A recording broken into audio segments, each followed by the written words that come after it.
A very good afternoon to you from Silverstone in the UK. You join us for the finals of Dirt Rally 2.0 World Series Season 2. We are crowning champions today. We've gone through thousands of competitors across the platforms, Steam, PS4 and Xbox, to get us to the point where we had quarterfinals, semi-finals and now the final. We've got the 6 best players in the world on Rally for you down at 1700 UK time. Later on today, we'll be doing Rally Cross as well. So stay with us. We've got an afternoon packed full of brilliant esports, thanks to Thrustmaster, to Dirt Rally 2.0 and to Traction as well. My name's Andrew Coley. Delighted to be here this afternoon with the legend that is John Armstrong. Here he is. There he is, as if by magic appears. John, you've been in this situation before, you know, fighting for a world title in esports. The pressure is on here, isn't it? For sure. There'll be lots and lots of pressure on the guys here this afternoon. Probably a little bit more easier than if it was at an actual event with lots of spectators and they were, you know, in a venue and they're all side by side, because then you can actually put a little bit of pressure on each other and do a little bit more of the sort of mind games. That's something that I tried to do whenever I knew I wasn't as quick as maybe one of the other guys. But yeah, they're going to have to, you know, just get in the zone, go flat out, and I'm sure once they go into the first stage, they'll forget about all the nerves. Can we see mind games via WhatsApp maybe, or, you know, via Discord if they've got, you know, if they're on there? Could it just be like, well, everything's going brilliantly? Is that the sort of thing you're talking about? You just, yeah, I don't know. It's like in a real rally when someone sees that last stage was slippery, you're like, no, I thought it was all right actually, because that plays on people's mind. Yeah, it's not. You're not trying to do anything, you know, underhand. No. Yeah, but you're just, you know, that you can head game. Yeah, a little bit of head game. Mega. But we'll see. We'll see if any of that comes out in today's competition. Yeah, I'm sure they'll all be together in a little Discord or a WhatsApp group somewhere. So we're expecting fantastic competition. As I say, we've got ourselves right to this point. The last stage, of course, was the semi-finals, and you can take a look back at some of the action from that now. Super tricky section over that. Lucky pitches the car in. Tidily done. It was indeed JAROD PESCH who took it. Which is a good method, but we've seen a bit of a mistake there from Kazuna Koda. Couldn't it at the moment? Yeah. A huge jump. Robin Johnson takes ahead of Kazuho Iwata. What's he got written on the mask? Eagle something? Eagleizer? Eagle-Eye. Oh, he binned it! Harry Eagles binned it while we were on board. Matasia's up there. Matasia and Pankinen swapping hundredths of a second at the top of the leaderboard. Matasia takes it. John, for me, these are absolutely crucial, and just a clatter there on one side and then the other. Lots of speed to be carried through there. Runs up the bank a little bit. Oh no! Surely going to take a wheel off. EXR Tiger taking it. JAROD PESCH right with him. Is he stuck in a gear? No, he can't be. What's he doing? Coming up to the massive jump. Get in. Matasia and Pankinen. Oh, there's nothing in it. Okay, here we go. Off the line, trying to find a bit of traction all the way over to the right. I'm stealing that line. Getting a lot of limiter action, John. Interesting. I think Delomo maybe going to take a second back on that lead over the finish line now. Whoa. Perfect, and like you said last time, big rock on the right there. You need to miss that, but get your braking done. You're on board with Kazuho Iwata now. And I tell you what, he's absolutely locked in through there. That is proper committed. No, DNF by 1 second. And I think that is going to put NICOLÓ, ARDIZZONE and Kazuho Iwata through. Oh, my goodness me. That is lit from JAROD PESCH. That suspension's taking a beat. EXR Tiger's gone. Left-hand side of your screen dropped a long way back. Oh, there's a mistake for power. So JAROD PESCH, who's just about to book his place in the final, coming through the last couple of corners now. Mistake! The Estonian's gone off the road at the last corner. No way! Okay, JAROD's taken it and goes through 100. Look at the gaps. There's Pankinen, bottom right. I would suggest he's still doing Finnish national service and the haircut. Matasia's name, yeah, if you look at the left-hand side, the gaps are opening up. Pankinen is ahead of Matasia, ahead of Bottas. Pankinen has got that last corner to go, and then he's got the short squirt on the throttle. There it is. Pankinen, the world champion, is through. Fist pump, yes! Pankinen's gone through and Matasia with him. In the end, they were 6 seconds up the road from Bottas. Unipi and Lucas Matasia through to the final of the Dirt World Series. Fantastic.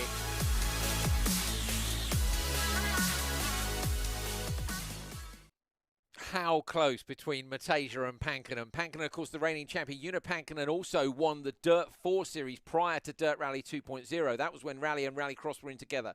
So Pankinen reigning champion. You could call him, double champion if you go back to the previous title. Can he make it 3 in a row? Can Mateja beat him? Mateja is the only driver today who's in the finals for both rally and rallycross, which is a hell of an achievement. So I say stay with us. It's going to be brilliant. Semi-final action. Now, we had our producer with us. Producer Tom was with us in the semi-finals. Unfortunately, he's not very well at the minute. You can guess why he's not here.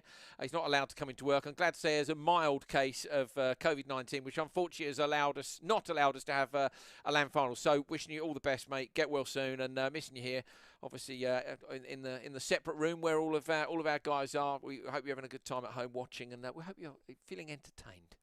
Right, format for the final. We're going to have a look and see just how this final is going to go down. It's slightly different than we've had during the quarterfinals and the semi-finals. We'll get that up on screen for you in just a moment. And here we go, on to the final there. So we had tens of thousands of competitors, and we have whittled that down through qualifying on the platforms, the quarterfinals and the semi-finals to 6 finalists and 5 stages. 1 Dirt Series champion at the end of today. Well, not even that, in an hour's time. The 6 drivers will compete together as they have done on the previous stages of the competition through stage 1, 2, 3 and 4. At the end of stage 4, the guys who are in P4, 5 and 6 are out. They go no further. So then we have the top 3 drivers only will do stage 5, and they'll do it one at a time, so the pressure is really on, and that single stage will decide who takes home the Champions Trophy. Dirt Rally 2.0 World Series Champion Season 2. I think it's a big deal. What do you think, John? I mean, you've won an esports world title before. How much do they want this?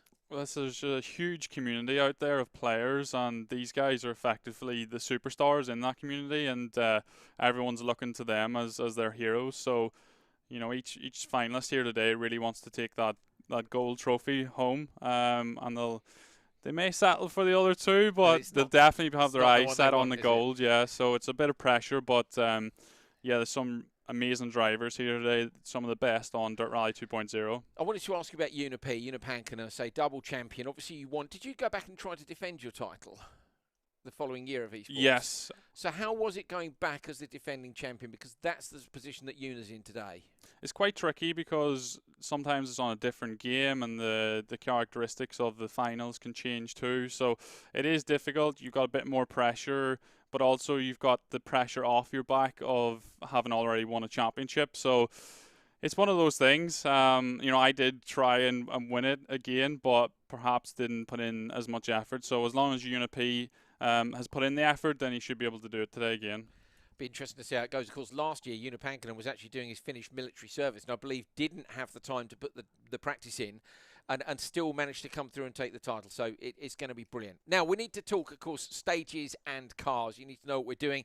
We're using 1 car this time out, but we're going to 5 different countries. So let's take a look, and me and John can talk you through some of the brilliant places we're going. And in one of, well, do you know what? If I could own 1 rally car, it's a tough one. It'd either be a Peugeot 306 Maxi, an Impreza WRC 97, or this car, which was my hero car, John. 95 Group A Impreza. We're looking at it in the traction livery. Each of the drivers has their own coloured livery, so you'll be able to keep up with who's in what car. We'll run through that when we're in the competition stages. We started in Monte Carlo, super slippery, and then on to Sweden. Both these events with a bit of icing, but in a very different way. Yeah, 100%. And it'll be interesting to see what tyres the guys take for that first stage, because depending on the stages in Monte Carlo, there can be a lot of dry tarmac or ice. So they could choose a winter tyre or a soft slick, so it'll be interesting to see what they choose, but they will have done lots of testing to find out what they want. And just, yeah, that's true actually, so they've had their equipment, they've had their Thrustmaster equipment and their PCs, because this is a home final. We've made sure everyone's got the same kit, and they've actually had that for a week. So John, they've had more practice than they would have had if we'd had this at the Autosport show, because they only got, what, half an hour I think there last time. We'd had a different esports the day before, and the drivers only just got their hands on the equipment before the final. New Zealand, one of my favourite stages. You can see me having a cooling attempt at that in just a few short minutes. And also Spain, and then we go to Wales to decide the world title, and it's a hell of a stage. It's Sweet Lamb. Yeah, Sweet Lamb's one of the most famous stages in the World Championship, and yeah, the guys know the stage pretty well. It's very, very famous within our game, and yeah. the 3 drivers that get through, they're just going to have to give it absolutely everything to try and get the title in that last stage. Yeah, I can't wait. That's it. And the pressure there is good because if you're the leader, thing is as well, because the accumulative times are gone before. So the 4 previous stages, effectively, you've got to be at the front 3 to make it to the last stage, and then we delete all the time. So you can't come in there with a lovely 10-second lead and then back it off. So really, it's win it or bin it. The only advantage, I think, for me of being the leader at that point is you get to go last, by which I mean you've seen the level of risk they took, which will be key.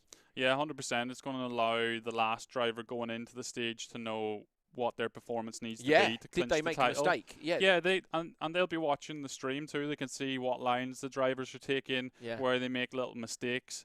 So it's a huge advantage. So you want to be leading. You want to be leading going into that last stage for sure. Okay.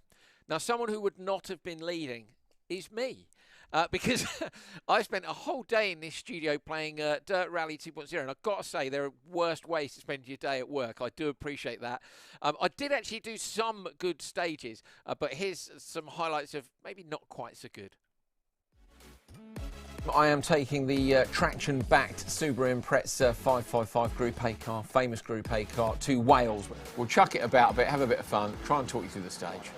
I always think when you hear the over-jump pace note, if you don't get a jump, and I barely got a jump there are times in the game where I'm like, how's that a jump? And then you realise that John Armstrong wrote the pace notes, and then this is a long 2 right, and he's rolled it straight over the fence. Too hot into there. There we go, just take out their post box, that's fine. Too much down the fence, messed the line up, hits the bank, and rolls. I did say I'd talk you through the stage, see what works. That doesn't work. Oh, it's radiator lights on and everything. Pro driver going to be livid. So we've just been discussing tarmac spec Group A Imprezas. I do quite fancy one. They are quite rare.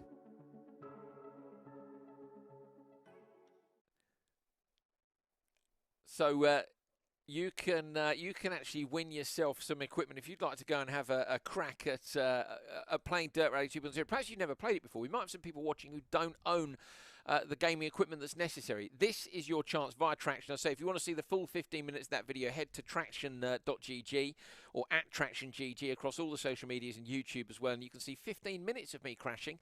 Then you can try to beat my performance, which won't be too difficult, by entering this competition. That is a mega prize. It really is. A PS5, an Xbox Series X, and an RTX 3070 gaming PC. What would you say, John? How's the correct way to say that? 3070. It's a good one, isn't it? 3070. There you go. You see, there are 4 ways to say it. But yeah, winner will be announced on the Traction GG social media pages on March the 5th. Literally, that's all 3 together. You don't get to win one of them. You win all 3. Quite what you're going to do to play all 3, I don't know. What would you do? I guess you could have one in each room of the house. Yes. That would be one way to and resolve. it is annoying when one of your mates has got an Xbox and you've got a PS4 or somebody like you play on PC. I'd love to play against you, but I play PS4 at the minute. Don't have a PS5. Maybe I'll enter. I won't be allowed to win, sadly. But yeah, I mean, imagine having all 3. That's great. Yeah, it'd be absolutely amazing. It's a great prize, so make sure to enter and try and get your hands on it. You're going to need 3 Thrustmaster steering wheels, 3 sets of pedals as well. I mean, you know, it's not quite a done deal, but that is a massive prize, absolutely huge. So that's all on Traction if you fancy a look at that. And thanks as well to the guys who have me up for a day of playing. So there was a couple of decent runs on the stage. The full video's on YouTube. Right. We should get down to business. Let's take a look at the entry list for Dirt Rally 2.0 Season 2, the final, on the rally side. Here they are, and that is the liveries which they're using. So we'll run through the drivers one by one, and then we'll take a quick look at them as well. So in the red car, we've got Kazuho Iwata, Japanese driver. NICOLÓ ARDIZZONE is in the blue Impreza. Lucas Mateja in the yellow car. Una Pankinen, the reigning Dirt Rally 2.0 champion, in the green Impreza. We've got JAROD PESCH in the pink traction colour car, and THÉO Rochelle in the grey and black at the bottom. We can take a look at these guys one by one. So there is Kazuho Iwata in Japan. Trying to think, it'll be later in the day there. I think they're about 8 hours ahead, if I remember correctly. I have been lucky enough to go to Japan a couple of times for work. And so he's late into the evening. He's been waiting all day. I kind of wouldn't like that because you've been waiting around all day to do it. NICOLÓ ARDIZZONE. NICOLÓ, we're lining up for you now. Kazuho was looking pretty chilled, John. Yeah, he's just relaxing on his phone, probably doing some last-minute setup changes. Yeah, just doing a bit of research. Okay, NICOLÓ ARDIZZONE. There's NICOLÓ. Is NICOLÓ on his... What's NICOLÓ doing? He's making some adjustments, I think. There is he John to the wheel, potentially. It does look like he's pressing a few buttons down. He doesn't know he's on the stream. Now, if this was... I like his setup with a little name sticker down the side. I would be not watching the stream because I wouldn't want the added pressure of knowing we're having a little look at him and saying what's going on. For sure. I think, you know, the media side of things and cameras can really put these drivers off. Smaller screen than I was expecting for ARDIZZONE. He's using quite a small monitor there. Sometimes using a small screen is an advantage, especially if you're in bonnet view. It means that you don't have to look as far over each side to see where your bonnet is, the edge of your bonnet. Lucas Mateja. I'm wondering now, are they all sending each other the what you were saying earlier, the mind games? Yo, have they started already? Oh, someone's just... Is that Lucas's mum just coming to wish him luck? I hope so. That's brilliant. Maybe his other half. But either way, Lucas, wishing all the finalists the best of luck, John, because it's high pressure now. For sure. They've got to try and beat this man, Joona Pankkonen, who's the next driver we're going to see. There is Joona P., the reigning world champion, Dirt Rally 2.0. He is good to go, isn't he? He is good to go. Yes, Joona P. And I think he's got green gloves on to match the car there. Has he got a little green stripe on the gloves? I think he has, which is matching the Impreza that he's going to be driving. He's got a nice cat shelf in the background there. You he know, has, the yeah. little tower. I hope he doesn't end up with any crazy cats. Imagine that, a crazy cat, you know, leaping across the screen. I mean, stranger things have happened. JAROD PESCH. JAROD, welcome along to the final. Very best of luck to you as well. Say best luck to all the drivers. PESCH with his headset on. Good to go. And finally, we're looking for THÉO Rochelle, who is in the black Impreza at the bottom. So THÉO, we're lining up. There is THÉO, cans off just for a second, putting them back on, getting himself good to go. Nice to see the guys all in their sponsored shirts and just getting themselves settled in, ready for the first stage. I should think they are just about ready for us to shut up and to get into the stage, aren't they? How would you be feeling now? Like, I wish it was a land final. We all wish it was, and we wish you all the best at home. We're really nearly there. You know, the vaccine's being rolled out around the world. We hope we can have a land final next time out. So wishing you the best wherever you're from. But it's not a land final. They're at home. I still think they're going to be nervous. Joona P looking confident. Yeah, Joona P's looking very relaxed and not as scared of us as the media looking in on him. So yeah, very confident, and it looks like he's relaxed, and that's what we were speaking about. He's already won 2 championships, so he probably doesn't feel as much pressure to win this one as the other drivers because they've never won it before. Okay, we're good to go. The drivers have got their equipment at home. Of course, they are all using equipment from our fantastic sponsors, Thrustmaster. So here's a little look at some of the Thrustmaster kit you can get at home, especially if you win that prize from Traction. You know, all the gear. Maybe no idea like me. Have a look.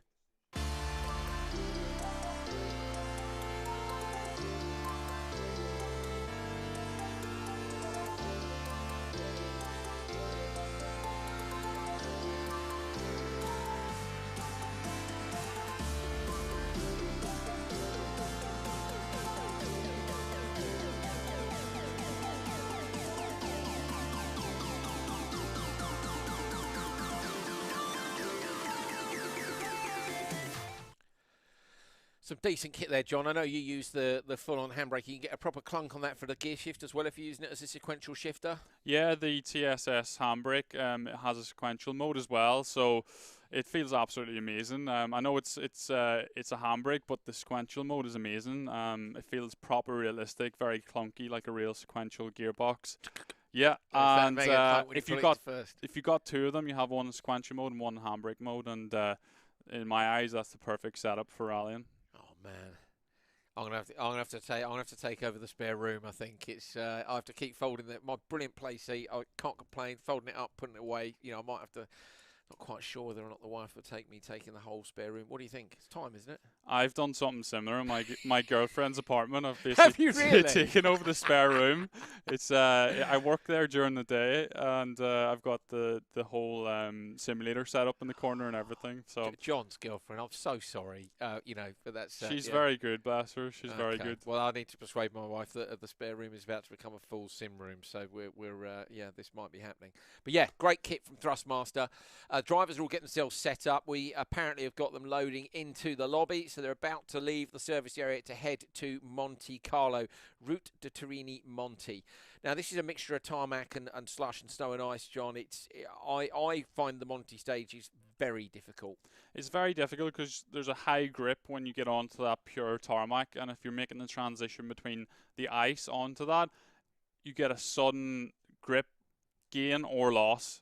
Yeah. And sometimes that's hard to manage if you're not used to it. But of course, these guys have been practicing all week. They're going to know how to drive on this stage. I was going to say that for me, the thing is, do you brake before the snow and ice? You know, when you get an ice call and you're right, okay, it's a hairpin, so you think I have to take the speed off before. And then there are some times where the ice clears at the hairpin, and these guys will just chuck it over the ice and brake after. They will have learnt that, won't they? And sometimes they're pitching the car in on a complete slide to carry as much speed as they can through the corner. Yeah. Of course, that's risky, but in game you're willing to do that risk, and you're probably going to get away with it. But I guess in real life you'd be scared about maybe dropping off the cliff or something, you know. Remember that there's a brilliant clip of a Skoda Octavia sitting on the very edge of a cliff up against a broken telegraph pole, isn't it? I think, or maybe they used that stage again for the first time this year. Brilliant.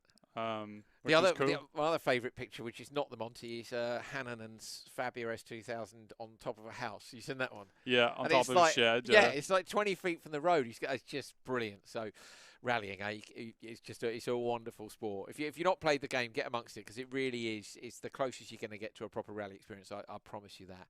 Are we nearly ready? Are they? One more. We're waiting on one more. So to run through the cars again, Kazuho Iwata is in the red Impreza, NICOLÓ ARDIZZONE in the blue, Lucas Mateja is in the yellow car, Pankinen green, JAROD PESCH pink, and THÉO Rochelle is in the black Impreza. We've got 4 stages before we head through to stage number 5, which is going to decide our champion. First stage up now. So this is Lucas Mateja, who is the only driver to be in the final for both rally and rallycross. I'm actually feeling pretty nervous now. We're missing car 2 top right, but I think that's because the stack only shows 5 cars, so I think we're okay. On board with Mateja off the line, and we switch straight through to the roof camera. Chucking it through the first few corners. John is using full width of the road straight away. You can look at the left-hand side of the screen. These guys are so evenly matched already. Even this first section of the stage is hard. Yeah, we've already got those ice patches, and we're just coming up to a right-hander soon, which is dry on the start of the corner, and then it turns to full ice. And so tricky to get your line right. This is it here. See how tentative they're being. Listen to Pankinen on the throttle as well. You're on board with Unit Pankinen now, the world champion, the reigning champion. About 5 or 6 inputs on the throttle just through that right-hander to get the car at the exact angle he wanted. That was lovely. Yeah, he's really good at managing his inputs, especially the throttle input. A lot of speed carried over that crest. That's proper committed into the hairpin. As you can see, he used the snow on the inside to rotate the car. He just nibbled hooked the wheel. Yeah, which is a strategy you can do. But as you can see, so much ice here. Early in over that crest, that's another one that I struggle with. Then you've got the ice, then dry tar, then ice, then standing on the anchors, open hairpin right. Beautifully done. Pankinen looking really strong, but John, he's not making inroads into anybody else just now. And at the minute he's in P3, Iwata and ARDIZZONE. Look how close it is between them. They're constantly swapping places, those top P2 and P3. Yeah, super close so far. Looks like JAROD PESCH maybe drop back a little bit. THÉO Rochelle as well. So THÉO Rochelle is showing now on the left-hand side of your screen, slightly further back. Outside now, looking at Pankinen in the green Impreza. What a good car, but John, not as easy to drive as the R5s. No, this car is notorious for being quite lazy. You know, in that era, they didn't have the same technology on the diffs or the suspension, so you really have to chuck it in to get the chassis to rotate, and you can see the guys turning in so early here. That's what I love about this car, though, and if you want to go back and watch some rally videos from the 90s, or Pankinen over rotation in the middle of the corner, but pretty much perfect on the exit. Early up the gears as well to kill the wheel spin on the exit. You have to pitch it in, as you say, but that's why I love these cars, John, because you'd see them come down and they would have to Scandinavian flick it 2 or 3 times sometimes on the brakes to get it turned in. It was mega. I always think this car is a little bit like a tractor. You can be super aggressive with it, and yeah, it doesn't punish you for being aggressive. I think that's what makes it so drivable. But it's really good to see Iwata out in front here. I was not expecting that, but he's been competing in Dirt Rally 2.0 competitions this year. He was in the little series that I organised, and he was the fastest driver on that. So you can see this practice is paying off for him. Look how committed he is. Kazuho Iwata now on the full snow section of the stage, clips the wall, gets away with it, does he? May have lost a couple of tenths. Pankinen to the lead, so now Pankinen, PESCH and Iwata could not be more closely matched. This is absolutely fantastic and exactly what you would expect of a World Championship final. Yeah, super close so far, but that mistake definitely lost them a couple of tenths, if not a couple of seconds. Look at Pankinen transitioning the car, though, beautifully flicking the weight from one way to the other into the hairpin now. Look at that shot as well. Perfect drone helicopter shot through the hairpin. Lovely stuff. As you can see with those hairpins, though, they're not full of ice, so you can actually have a good strategy through them to pick your way and try and find that dry tarmac. Pankinen early down the gears through the right and flicks the car back the other way. Now we switch to Lucas Mateja. So Mateja in the yellow Impreza over the crest, runs the car out towards the wall. Either side, there's a couple as well, John, where you can end up off the road terminal damage, so some of these banks will support you, but you can go over them, and there's a couple of places with wood barriers, which I always find, where you go straight off the edge of the road and that's it, game over. Terminal damage is on, remember, clips the wall on the exit. Mateja, fully lit now, pitching it in early again. So yeah, they can get punctures, John, if they take too many risks and run it down the wall.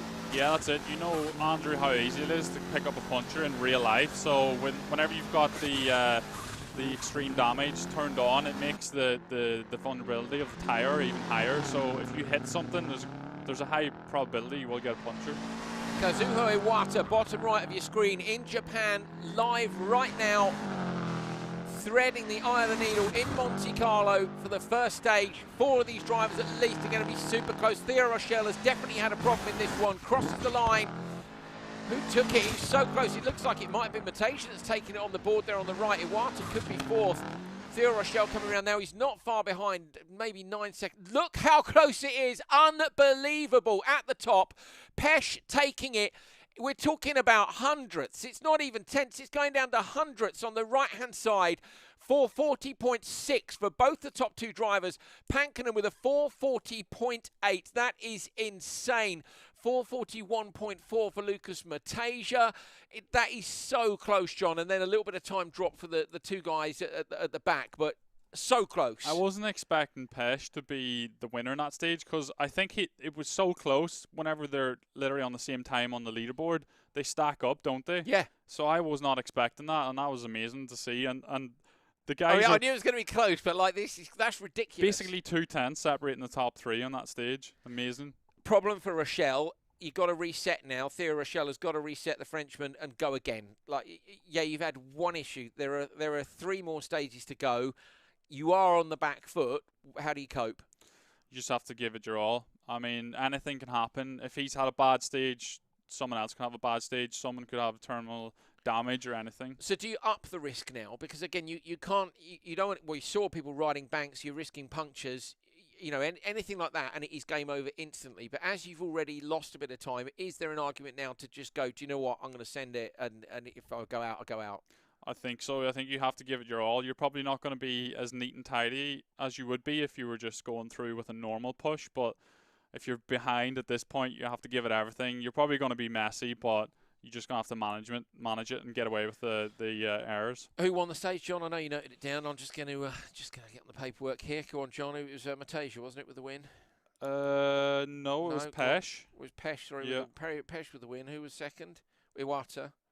Yeah, and then Pankinen. Pankinen. So where was Mateja? Was he in? Was he? He. Oh, I think I've messed up my times a little bit. I think he was a 41. He was a 41.4. This is called live maths with Andrew and John. This is for all you kids who are stuck at home, studying from home. School reopens here in the UK on March the 8th. In the meantime, me and John Armstrong can give you some live maths, and you too can get an average maths GCSE score. Well, we're going to have a look at the results on screen. That's handy. See, this is why there are people who are better than me and John at their jobs who are in the other room. There we go. PESCH. Okay, so let's make a little note of this. You're welcome to do the same at home. PESCH with the win. Look at that on the right-hand side. Plus 0.051. So that's half a tenth, basically, is the gap between PESCH and Iwata. P3 was Pankinen, and Pankinen is 1/10 of a second back. That's not even a brush with a bank. It's nothing. And Matejka only 0.8. So, I mean, it is just insanely close between them. I'm just going to note that down. 0.8. 0.8 for Matejka is 0.1 for Pankinen. I mean, that's just incredible. And actually, ARDIZZONE. So, sorry, NICOLÓ, ARDIZZONE, only 0.9. So, ARDIZZONE is only 0.9 behind as well. I mean, it's just less than a second between the top 5 drivers on the first stage. Brilliant. THÉO Rochelle, unfortunately, +9 on that one. So, yeah, 0.9 of a second between the top 5. Thanks, guys, for putting the times back up on the screen. Insane. And a tenth of a second between the top 3. Wow. I think we're going to see these gaps increase now because the guys obviously knew this was the first stage. They probably put the most effort into this stage in terms of practice. So I think we'll see that we'll see bigger gaps now. It makes me nervous, but as well, the thing here, if this carries on like this, bear in mind that only the top 3 go through to that stage 5, John. If it stays as close as this, you could be looking out, missing out on a shot at the world title by a tenth of a second. I think that's probably going to be the most gutting thing today, is not getting not through. Making the top 3. Yeah, I think so. Once you make the top 3, you can risk it for a biscuit. You're guaranteed a trophy. Yeah. What is it we do is if we make the top 3? No lift for nothing. No lift for nothing if you make the top 3. JAROD PESCH, bottom right of your screen, is your current leader by half a tenth of a second. Long stage. That's what we like to see. So, yes, of course, 8 sectors down the left-hand side. Right, okay, so John, trick in Monty is obviously grip. In Sweden, for me, the hardest thing is visually seeing where the edge of the stages are, because it's white on white, but also knowing you can touch the banks a bit, but you can get sucked in if you touch it too much. Yeah, 100%. You know, in real life, the drivers use yellow tinted glasses to try and help define the edge of the road. But what some of the guys could have done is adjusted their graphic settings for the contrast. Either way, probably darker, so they would help define the edge of the road. Can you, if you were to use the yellow glasses at home looking at the screen, does it work in the same way? Have you ever tried it? I'm not sure. I've never tried it, but I'm not. There's a YouTube video for John Armstrong's channel. That'll be up we soon. could give that a go. We'll be doing it on traction if you don't do it. So we could give it a go, but I'm not sure if it'll have the same effect. But as you can see, there's a lot of shading under the trees here, which helps define the road too. But you see JAROD PESCH absolutely going for it here. So this is the thing as well, the bumps there, and as you're now with Pankinen, who appears to lead according to the right side. I think the gaps here as well are slightly bigger. You could see there the difference between an R5 and a Group A. So the Group A is bouncing down that piece of road, and that's something I struggle with the Group A cars as well in Argentina. You always find yourself raising the ride height to try to lose some of the bumps. Yeah, that's it. You have to raise the ride height to have a bit more distance and travel. Yeah, because the more modern rally cars, like the R5s, have more travel on the suspension, whereas these older cars don't. And yeah, like you said, you can see these cars bouncing around like a bunny rabbit at the minute. Perfect touch of the bank there for Pankinen on the inside again, just enough to put a dusting of snow up over the front right headlight, but just enough to rotate the car in.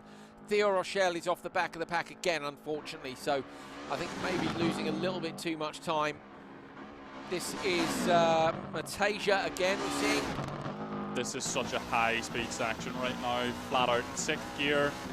On the limiter as well, on the limiter in 6th. Amazing now into the right-hander, but you can carry lots of speed. And this is a flat left. Armstrong knows his way around, doesn't he? Wrote the notes, of course, for these stages. Got a tricky right-hander coming up now over a crest. It sort of keeps going around and tightens. Here? Yeah. It tightens on this crest a little bit, but there's another corner afterwards which looks similar. And that's the thing with Sweden, because everything is white. It's very hard to learn the track. I agree. Yeah, it is. This is a trickier corner there. Yeah, double crest with a dip in the middle. I mean, yeah, just outrageous how good these guys are. Kazuho Iwata currently P3 on this stage, but the left-hand side of your screen will tell you just how close it is between these guys. Actually P4, because in front of him, PESCH and Pankinen are swapping places, while Matejka seems to be leading. Saw Pankinen leading at the start of the stage. Matejka, remember, was just 0.8 of a second back. And we are now, who's that that's dropped out the back of the pack? NICOLÓ ARDIZZONE has dropped out the back of the pack of 4. So ARDIZZONE, who was just 0.9 off the leader, may have lost a little bit of time here. So are we now seeing the difference? THÉO, Rochelle too far back, and maybe the first driver, I think that he's unlikely to make the top 3. Still done brilliantly, John, to get to this level. It's just insane to qualify for a final. Definitely, this is the elite of the elite, and these guys are just going absolutely flat out. It's all about the tenths here, and any mistake is just punished. ARDIZZONE's gone further back, so NICOLÓ ARDIZZONE with another mistake now. Maybe a puncher, who knows? Yeah, could be dropping time due to that, true. John, how much time would you need, honestly, to get onto the pace of these guys? Because I know you play the game a lot, but I don't think you're playing as much as these guys are at the minute, are you? No, definitely. I'm not practicing like these guys. For an esports final, they're going to be, their whole life revolves around this, what we're seeing today. They've been practicing as much as they can over the last week. Probably 8 hours a day is sort of the measure that I normally give. Massive jump. That was amazing. Crowd cheering for that one in the background. That's what we like to see.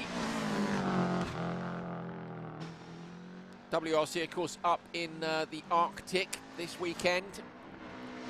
Fighting it out. Rally Sweden, unfortunately, was cancelled due to COVID-19. So Finland's organisers took over and organised a second Arctic rally. In fact, they've run the rally twice, haven't they, in the space of a few weeks?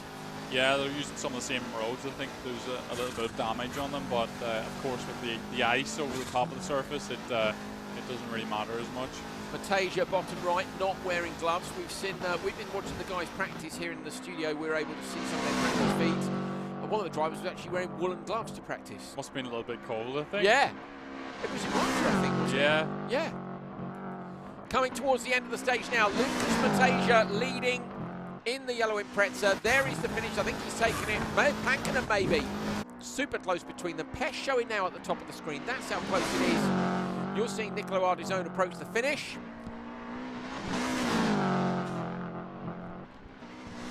THÉO Rochelle just a few seconds further back. You're on board with Rochelle now. See, he's not even that far off them, but it's just a lot more than the rest of the pack. Coming round to the timing, and there it is. So Matasia takes it. 1.2 seconds. So Matasia, I think, will move into the lead with that because he was, how far back was Matasia? Looking at my notes, he was just 0.8 back. So 13.2. So we've got Matasia, Pankinen, PESCH, Iwata. So Matasia, Pankinen, we're just making notes, PESCH and Iwata. So at the moment, I mean, UniP had a third and a second. We've got Matasia with a fourth and a first. JAROD PESCH with a first and a third. I mean, it really, but the thing is, we'll get the times up on screen in a minute. We'll get the times up and we'll be able to look back and see what the gaps were. But I say 1.2 back, Matasia was 0.8 back and won that stage by 1.2. And he's managed, though, so he'll take the lead by 0.4 of a second, I think. Right. Have a look at this stuff from Thrustmaster while we do more maths.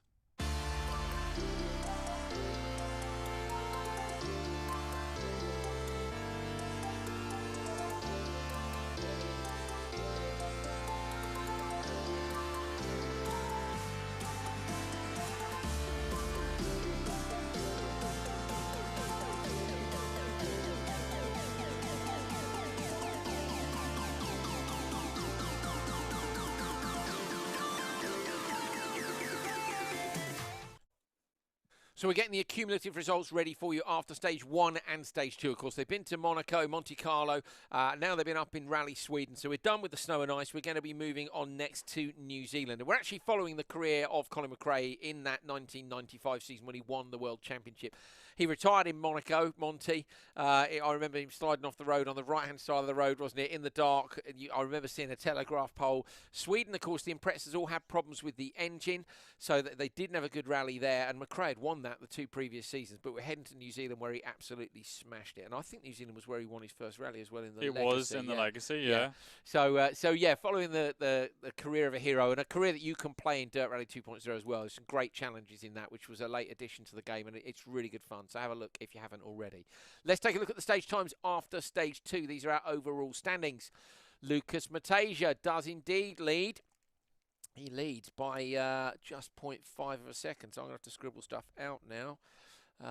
Matasia has gone into the P1, and he is Pankinen is P2 plus 0.5. Who's third? Third is PESCH. So this is live maths plus 1.2, and then we've got Iwata 1.4. So ARDIZZONE looks, THÉO Rochelle, unfortunately, plus 36, so he's lost 26 seconds in that one. We didn't see what happened. NICOLÓ ARDIZZONE was bang on the pace in the first stage, but has dropped further back. So for me, actually now, John, this is much more about who of those top four makes a mistake, because there's 1.4 seconds separating the top four with 2 stages to go. We're good now, I think, with that. So 1.4 seconds between the top four, down to Iwata.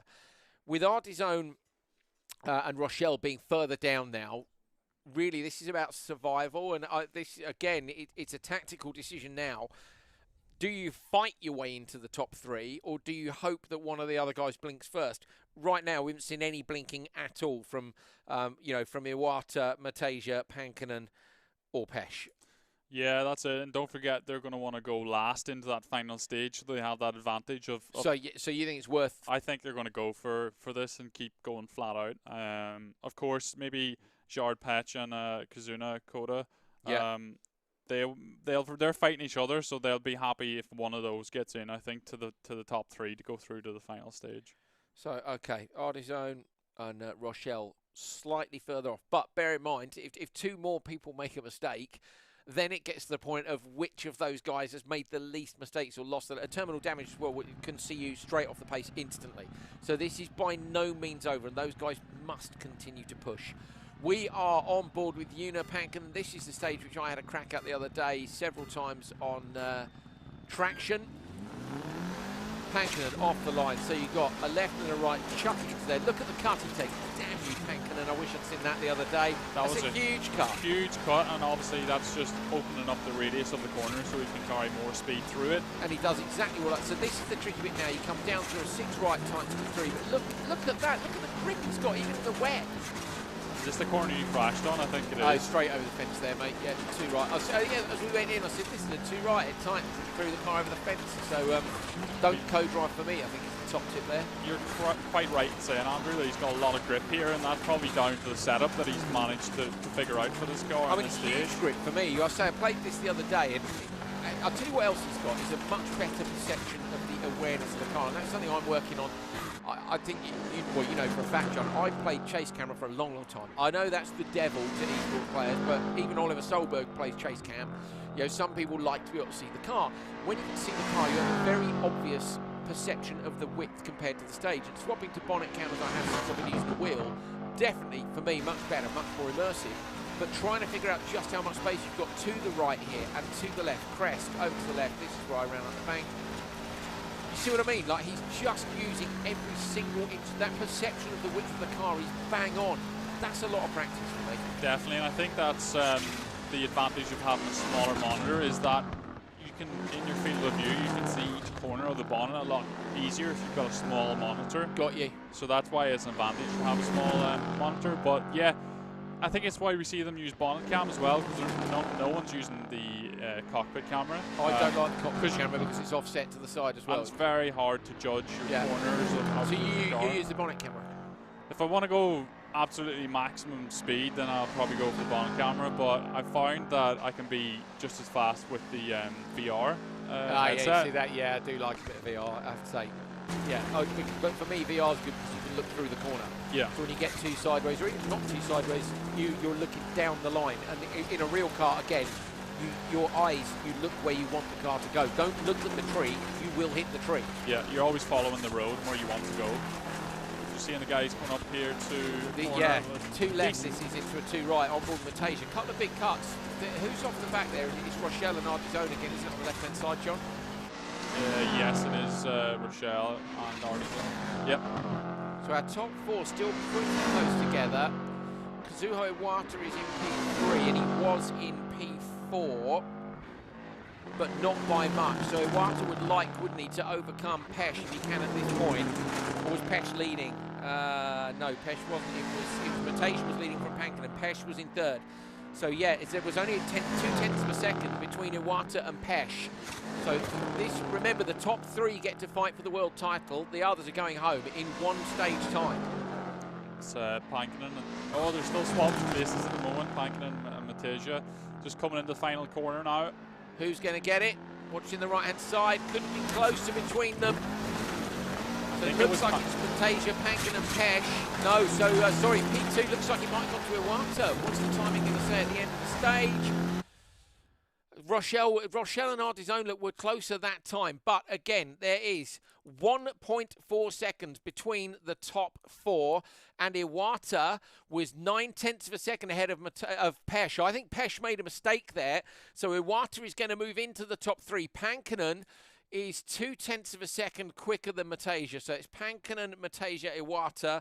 I'm going to wait until we get the accumulative times written down. So maybe a time mistake there from PESCH, who at the moment will have handed his place in the final to Iwata, but he hasn't, because we've got a stage now coming up in Spain on tarmac. So we're now switching from loose or icy conditions onto tar, and that may play into other drivers' hands. So obviously nothing over yet, John, but a fascinating battle for that last place well, for all of them. Any of these guys could make one mistake and they're out instantly. 100%. It's just so close still to call it. And there's only, what, 3/10 of a second between first and second now.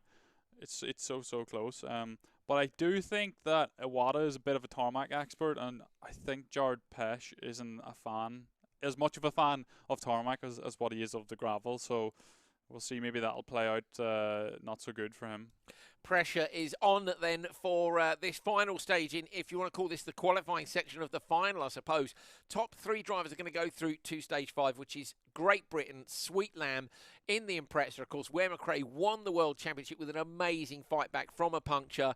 I remember them straightening up the strut with the garden post. I think we spoke about this even last time on the show. It was a brilliant event. He came back from so far back and just he destroyed everyone. Broke the morale of Carlos Sainz's teammate, who, of course, in Spain, which is where we're heading next. Spain is where Carlos Sainz was, team orders went in his favour. McRae was leading. He was told to slow down by the team. The team was standing in the road. There's a famous piece of footage of one of ProDrive staff doing this, and McRae just going lit through, wasn't he? And he gave up the time in a time control afterwards, and then he kicked a bin in the service area. Was not happy. So we're going to Spain. Who's going to be not happy? Let's see the standings as we head on to the tarmac of Catalonia. There it is. 2.4 seconds separate the top four. So ARDIZZONE and Rochelle, unless one of those front guys makes a big mistake, they're not going to make it. But any of those top four could make it or not at this point. Lucas Mateja is leading, so I'm just going to make a quick note of this, and he is leading by not very much. Pankinen is in P2. And Pankinen, the current reigning champion, is plus 0.3 of a second. So there's nothing in it. Iwata is plus 1.7. And he is in P3. And PESCH is in P4. He is plus 2.4. So he is just 7/10 of a second. Yeah, 7/10 of a second behind. So basically, there are 7/10 of a second, I say, between Iwata and PESCH. Iwata and PESCH, if you like, is who the battle is between, but I'm afraid 2.4 seconds is nowhere near enough for either Mateja or Pankinen to be chilling. We are not chilling with a 2.4 second lead, are we? No, it's way too close. This is anyone's in the top four to take first place, but no one can relax here. They all have to go for it in this last stage, because if you back off a little bit, it's very easy to slip down and lose 2.4 seconds, and you're in fourth place, not going through the top three. And just like in real life, if you back off, it doesn't work. The car doesn't feel right, and by that I mean the way the car feels when you push on the limit. If you're not on the limit, it doesn't feel right. But also in your head, if you start backing off, how many times have you seen a driver with a minute and 15 lead do the dumbest thing ever, and then you think, how did that happen? Sometimes when you back off too much, you drop your concentration, and then it's very easy for little mistakes to creep into your driving, or you mishear a pace note, or you just don't hear a piece of information. So it's crucial these guys just give it absolutely everything in this last stage before the super special stage. Okay, I was going to ask John who his money's on, but it's not fair, so I'm not going to do that because we've got four drivers. It's too close between them, and to be honest with you, I'll tell you what, I can't pick one. Me either. I think anyone here can come out in first place, and anyone can be dropped out from going through. So yeah, they need to go for it, flat out. There you go. Okay, so we're switching to tarmac, which is obviously a completely different discipline. You're looking at much smoother, smaller steering inputs here. Again, this is one of the stages I played the other day on traction. My first attempt at the stage, I was throwing the car off the road everywhere because I'd been playing gravel for an hour and a half, 2 hours. And John, it's just so much smoother. My steering inputs went down from 90 degrees to 10 to 20 degrees. Yeah, that's it. Every little input you put into the steering is going to have a much quicker reaction on tarmac than it is on gravel, so the guys have to be really careful now. And whoever can make the transition from the stage previous on gravel to the tarmac driving will probably come out on top here, because it's not an easy thing to do. PESCH beautifully into some of these corners, but to me, John, he's almost double pedalling. When he came in through, and by that I mean keeping the throttle on along with the brake, so left foot braking in a rally car, obviously you cross over the inputs nearly all the time in a rally car, and that means as the brake is coming on, the throttle's coming off, and the two pedals are up and down opposite each other. You understand what I mean, where it sounds like he's staying on the throttle and on the brake, almost to keep the car settled? Yeah, and maybe he thinks that that's going to give him a bit more of a quicker response from the engine whenever he's going through the corner once he's through the apex again, so that could be why he's keeping the throttle on. It works when you go go-karting at a go-kart centre where the go-karts aren't particularly quick. Double pedalling can work there sometimes. But interesting. ARDIZZONE at the top of the table, and that must be so frustrating. THÉO Rochelle, is Rochelle in the mix? Maybe not. Rochelle must be P6 unless he's pulled the plug before this stage. This is super close, isn't it? They're just ridiculous. Like up and down. It's crazy. Funnily enough, Pankinen at the back, and Pankinen at the moment is in Pankinen's in P2. Just 0.3 of a second off our leader Matasia. You're with Kazuho Iwata. Japanese driver leading. Can Iwata come back here? We think Iwata was a tarmac specialist. I did. Sure he's very strong on tarmac. And he plays other tarmacs, doesn't he? I'm sure, which are tarmac focused. Super accurate, not dropping a wheel off the side of the road. John, you know, in real life or in game, you drop a wheel off the side of the road and you're affecting the grip on that corner of the car. Oh, Iwata right out to the barrier at the outside. Just a glance. Can't beat a bit of turbo wastegate from a 555 Impreza now, can you? It sounds beautiful. The sounds of Dirt Rally 2.0 are just amazing. It sounds so good and realistic. Rochelle is in there. Look, Rochelle's still in there in P6. ARDIZZONE has dropped to P5. But to be honest with you, unless those front four make a mistake, this is all about who's going to make it through. JAROD PESCH is in P4. So PESCH was fourth and was 2.4 seconds back. PESCH has got to beat Iwata here, and at the minute Iwata is leading, John. Yeah, and PESCH, he's still second. Iwata looks like he's got maybe a bit of a gap now to the rest of the field. So PESCH really going to have to just go absolutely maximum attack now, what's left of the sector. He's swapping though between P2, P3 and P4, so Matasia, PESCH and Pankinen are so close together. But that's not going to be enough, because if PESCH could beat Pankinen and Matasia by a significant margin, by 2 seconds, roughly. Yeah, he wouldn't need to beat Iwata. Yeah. But Iwata is leading, which means that PESCH has got to beat them. He's got to beat Iwata. We're on board now with Pankinen. I wonder if we're not going to get to them before we're at the end of the stage. Here we go. Iwata's going to take this and maybe book a slot in the final three. Crosses the line. Matasia. Oh, it's so close between them, but I think Iwata has done enough.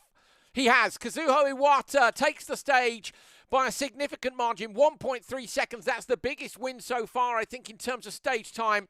And with that, the Japanese driver has secured a space in the top three with the guys who are directly behind him, Lucas Matasia and Joona Pankinen. So the reigning world champion Pankinen goes through with his nemesis Matasia from the semi-finals, and Kazuho Iwata into the final three on his first appearance, his first attempt at a competition with Dirt Rally 2.0 at this level. We have our final three. JAROD PESCH missing out by a tiny margin. You've got to feel a bit sorry for JAROD there, John.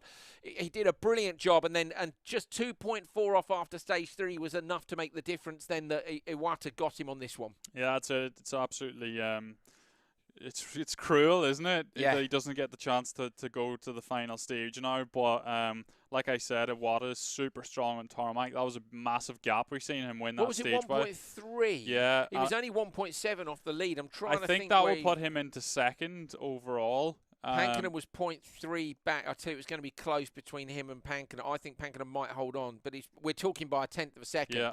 So it's going to be super close. The overalls after stage 4 are going to give us our top 3. In fact, they're going to give us also P4, 5, and 6. And I'm pretty sure JAROD PESCH is going to get 4th. Just missed out on a trophy. JAROD, unlucky, mate. And thank you for taking part. You've been a brilliant competitor.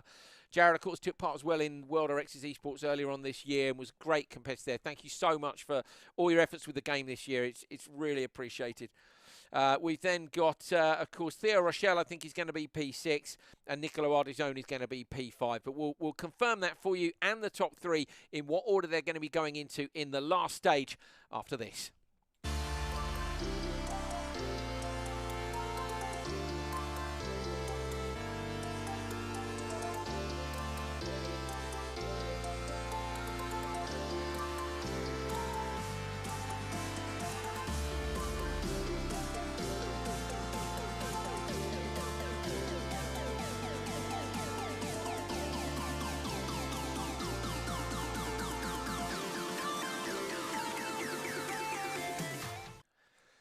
Well, thanks to our partners at Thrustmaster, of course, for sending all our finalists the wheels and pedal setups that they needed to go with the PCs. We've got everyone on PC because traditionally a LAN final we'd be doing that. And, of course, they're all at home. We needed them all on the same platform, and that was the decision that was taken.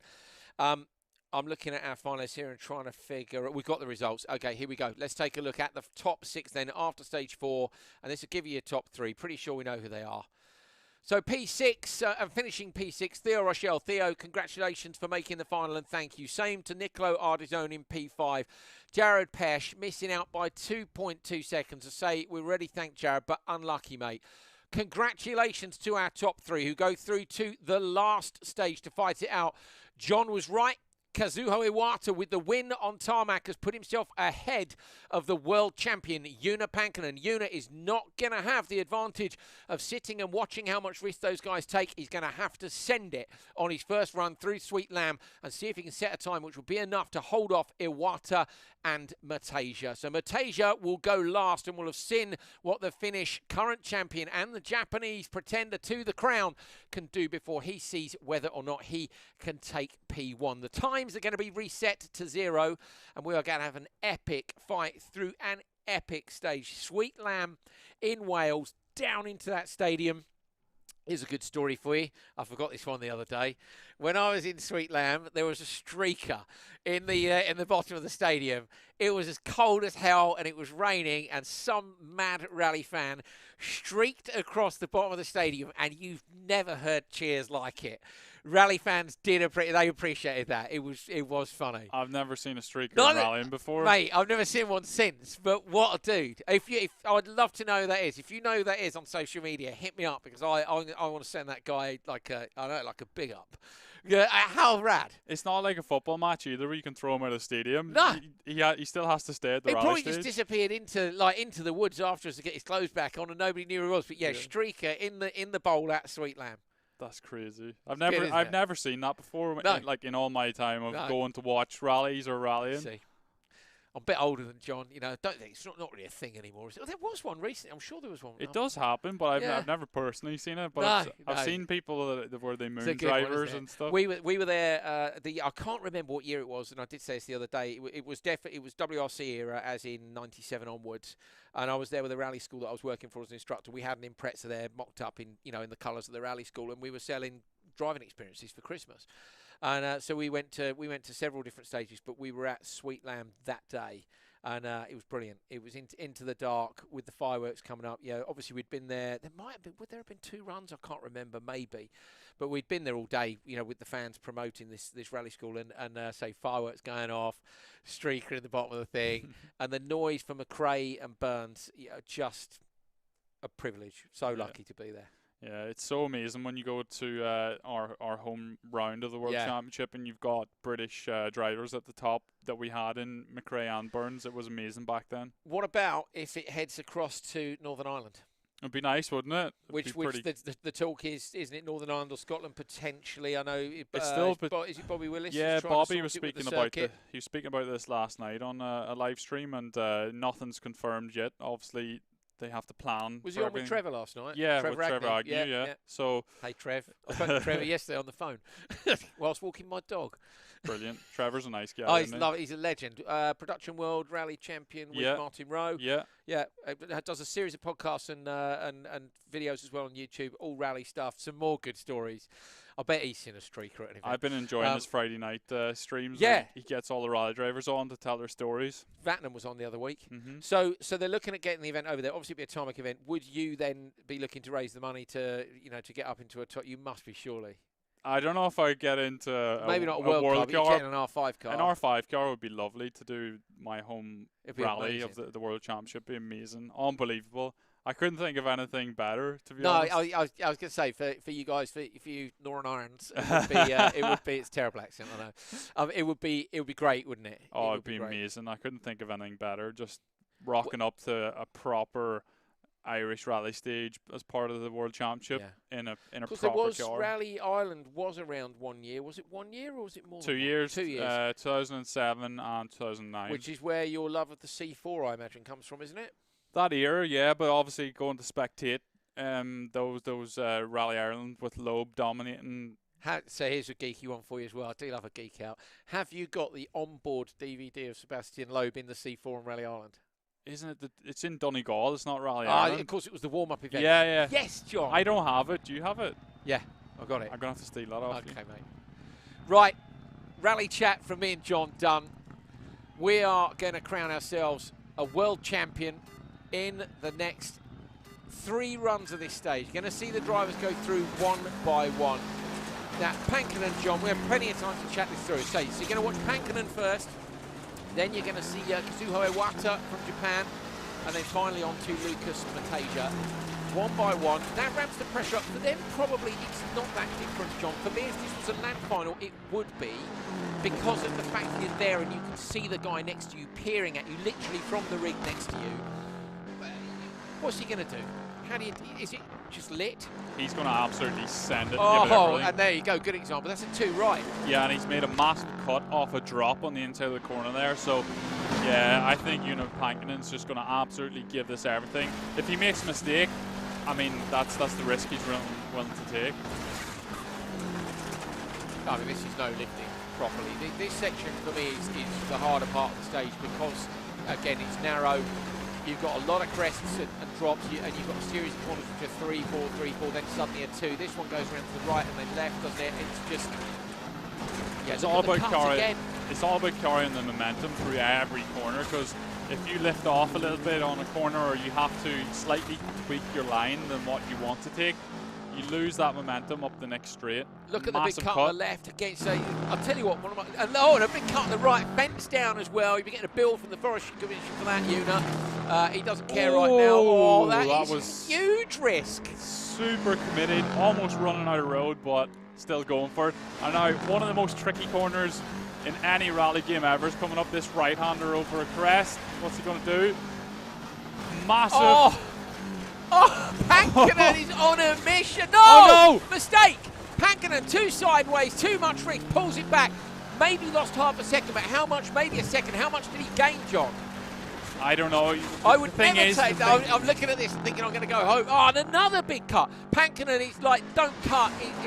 Mate, you talk about no lift for nothing. This is cut for everything. Cut for everything, but the thing is, the 2 other guys are sitting watching this. They know that they can take it a little bit more easy now and just carry the speed and not make that mistake. But then with the risks he's taking, can they? Because he's taking risks everywhere. Is he gaining a 10th everywhere to only lose half a second?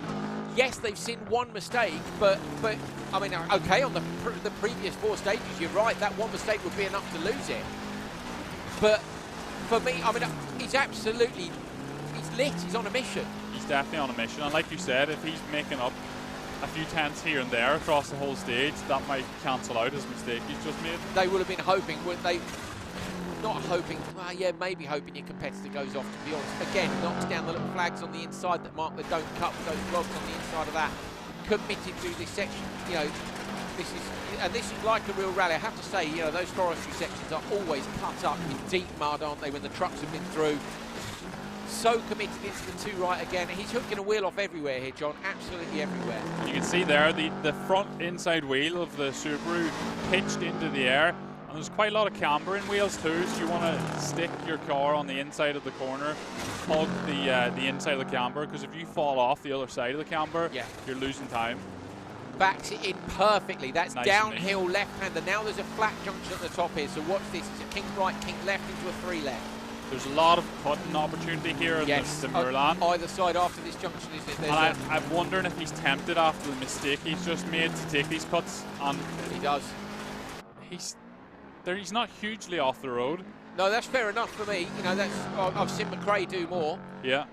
I think that's fair. I think that's fair. So do I. So do I. Absolutely. That I said the other day when I took that stage about the cuts. And again, let's face it, the other drivers can watch this and take those cuts too. But yeah, it's not like they're being penalised but not knowing. Exactly. Exactly. Pankinen fully off the throttle in the right-hander, completely off the throttle to help the car rotate. He's so patient. It's easy to be eager and get on the throttle too soon. Now he's coming up to a series of crests, then a left, and then downhill. And John, this downhill section is my nemesis in this stage. Prior to the right-hander, which is off camber, it's horrible. It's so hard to pick a braking point for this hairpin at the bottom here now. And there's a jump just before your braking point, so that makes it even more difficult. Here's the jump. Now he's on the brakes. But perfect. Oh, it just makes it look so easy. It's so frustrating for me. Right over the crest and the left now coming down again. He'll jump this, he is. He's jumping it, yeah. You sort of jump a gap in that corner. It's hard to see from the angle there, but you're taking a risk in doing that. Oh, yes. McRae style backed into the hairpin. Give Pankinen a medal. He's going to get a trophy anyway, but for me, he gets some sort of medal with the word big send. Hashtag McRae style, hashtag back it in. That was a perfect back it in, Scandi flick into the hairpin. It just reminds me of watching this brilliant sport back in the day when these cars were at the top of the world. Oh, he's made another slight mistake. He's rolled it! Oh, he keeps going! Hairpin, handbrake in. Pankinen is in full send mode. He's got away with 2 mistakes now. The front of the Impreza is bent in a very Colin McRae style. Round the left-hander. Now he's going to flick it to the right, up and over the crest. He's got just a few corners to go. Pankinen has taken every risk in the book. Through the river now, up on 2 wheels again, almost into the gate post on the outside. Coming up towards the finish line. He's got the left and the right to go. On a mission. Did he take too many risks? Over the line. Okay, hand up to the head. He's not sure. It's a 5:44. Me and John are writing that down right now. 5:44.547. He is so lucky, though, that both times when he did roll, he landed back in his wheels again. But you were saying he was so... It was so McRae style, mate. The whole stage was McRae style, but do you remember Colin McRae in the X Games when he rolled and kept going in the same motion? Same thing again. The clip of McRae at the X Games is wonderful, and incidentally, they've still got the bonnet, or the hood if you're from America, of the No Fear backed Impreza on the wall over in America at Subaru Motorsports USA, Vermont Sports Car, who run that team. They've still got the bonnet up on the wall, and that is just so awesome, I think. It's a legendary bit of footage. Go and see, find the guy who's filmed it from the crowd, because when McRae rolls, the Americans, rally was pretty new to them anyway in terms of being, it's been there a long time, but in terms of being a sport that was in the public eye, and the noise the crowd makes when McRae lands back on his wheels will put their hairs on the back of your neck right up. It's ace. And that drive from Pankinen was ace. Okay, Pankinen has left nothing on the table. He's made 2 mistakes. What's the first one worth?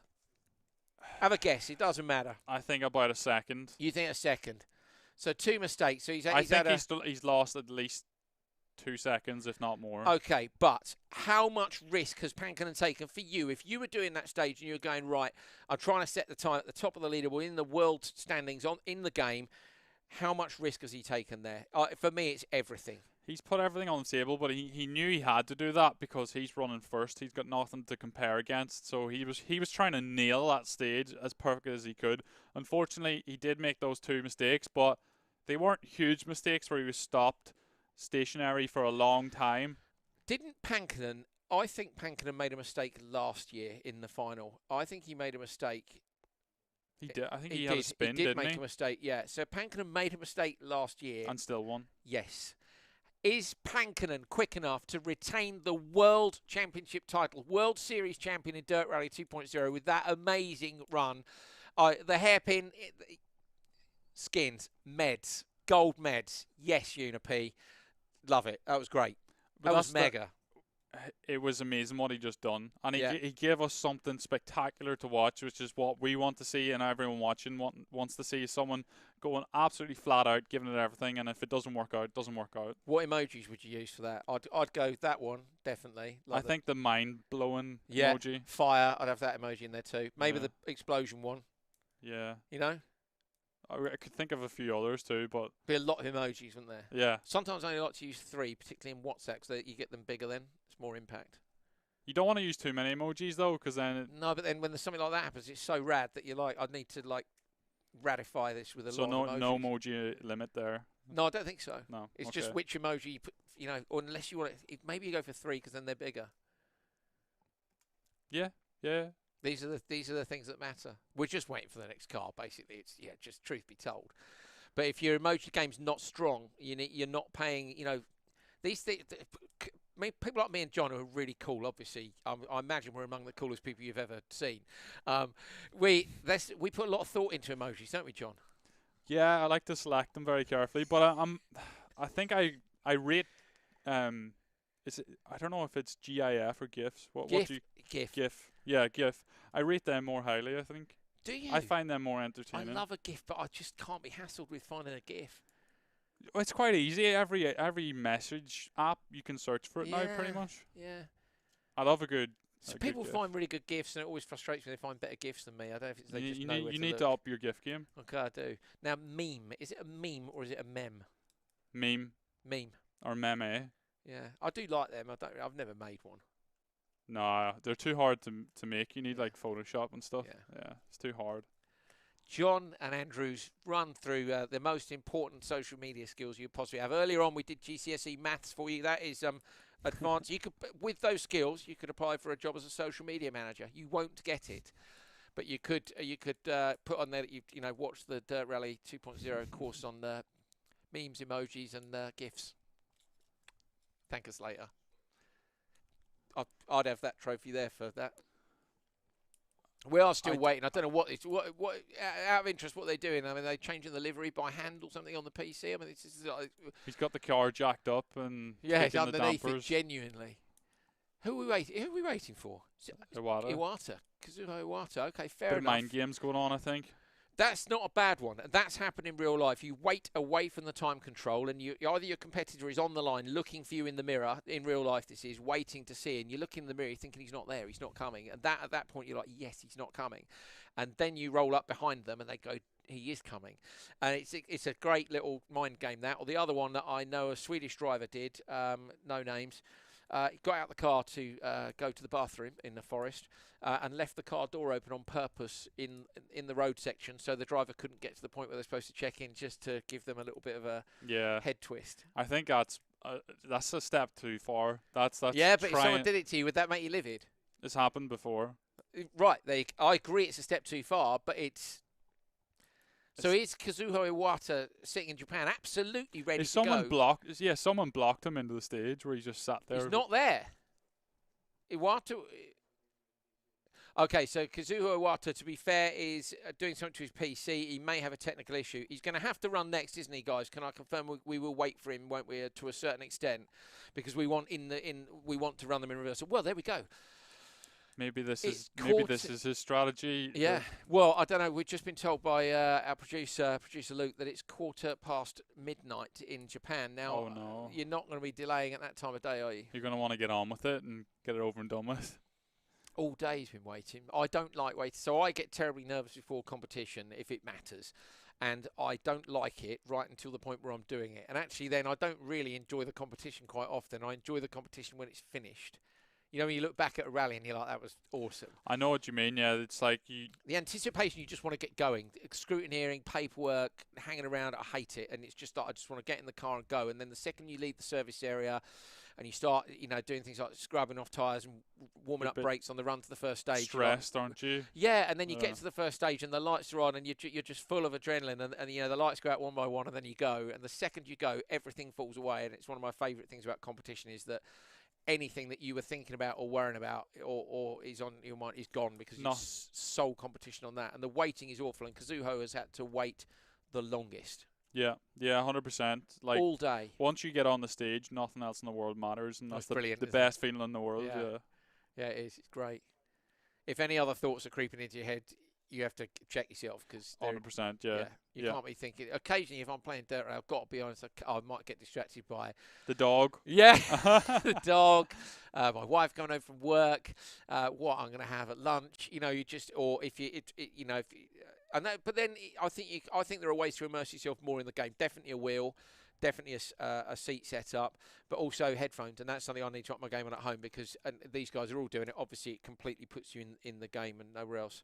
Yeah. We've got some highlights for you from Joona Pankkinen's run. So take a look at this, and we'll talk you through them as we go. So have it. This is Joona Pankkinen on his. Oh, no. Oh, look at that! Oh no! Whoa! Did you see that? That was a ghost. We got a poltergeist in it. So what? Dirt Rally 2.0, the deluxe edition, by the way, just threw itself off the. Well, it did a Pankkinen. Threw itself off the road. Has broken the rear wing on the spoiler off it. Honestly, and that. Oh no! Is that yours?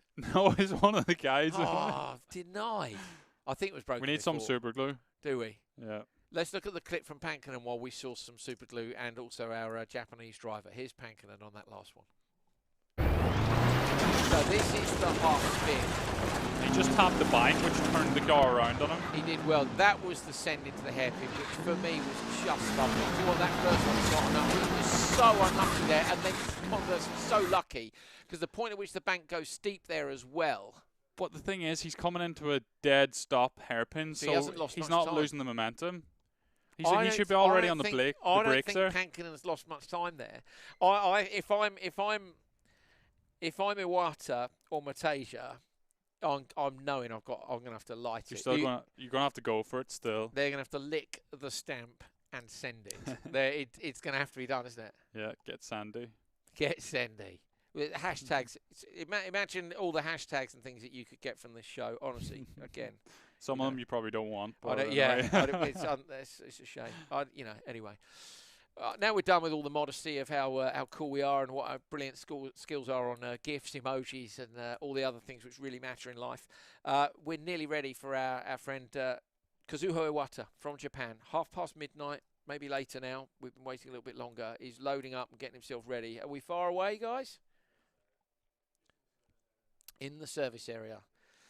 So if this was real life, he'd be chucking a bit of pasta in as fast as he can. There'd be someone cleaning the number plates and the lights on the car, checking the fuel, wheel nuts, assuming you haven't done anything stupid and ripped a corner off the car. He's got a fresh car, and Kazuho Iwata at the bottom right of your screen. There he is with the gloves we mentioned earlier on. Iwata now for the World Championship title. World Series Dirt Rally 2.0. Pankkinen, top right of your screen. I imagine Pankkinen is watching the stream now because he'll want to see how Iwata gets on. I don't know that we're going to have any splits, are we, unfortunately, to see whether he's up or not, which I would have absolutely loved. But because they're running three separate times in the game, aren't they? Yeah, so we don't even have a timer on the top left either to gauge where they are on the track and what time they've got. But I see Iwata is still sending it, carrying a lot of speed here, so he knows that he needs to keep up his performance. Iwata is using, I would say, a very high rotation angle on the steering job in game. If you look at how small his input, okay, now he does a big input, but it's still quite small. It's no more than 90 degrees. So what do you reckon? Maybe 260? Was it 270? Could be probably 300, I would say, or really? Or less. Yeah. We send it. Car lots of speed over this crest. A little bit of a cut. Car gets light. Same cut as Pankkinen through there. He maybe took a bit more on the left-hand side. Pankkinen, look at the top of the screen, still got his gloves on. They were green gloves, matching the Impreza livery. Got this through here, coming here. Yeah, Pankkinen took the fence down on the right-hand side. Does Iwata do the same? I reckon maybe not. It doesn't look like he's carrying as much speed, but it might be deceptive and deceiving. He's so tidy. Yeah. I thought that from earlier on today. He really is tidy. Pankinen now looks back across the other way. So Pankinen, I reckon, to put the stream up maybe on the screen in front of him. He's done now. He's the world champion twice, remember. He won in Dirt 4 when it was rally and rallycross. He won again last year. So now Iwata's just past the place where Pankinen had his first incident. Yeah. And no mistakes for him. Would you consider him to be up at the minute? I'd say yes. yes. I would say yes after not making the mistake. Pankinen adjusting his camera into the right-hand side, past the traction branding which I broke the other day. First run through the stage. Through the long left.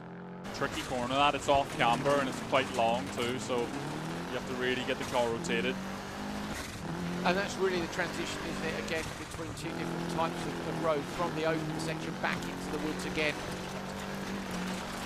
Wet conditions, it does make a difference, John. You know, I've tried the stages in both conditions, and it does make a big difference to the feeling of the car. Definitely, you've got less traction going forward, you know, out of the exit of the corners and under braking too. We've got the, coming through now, the section on the left. It's tidy through here.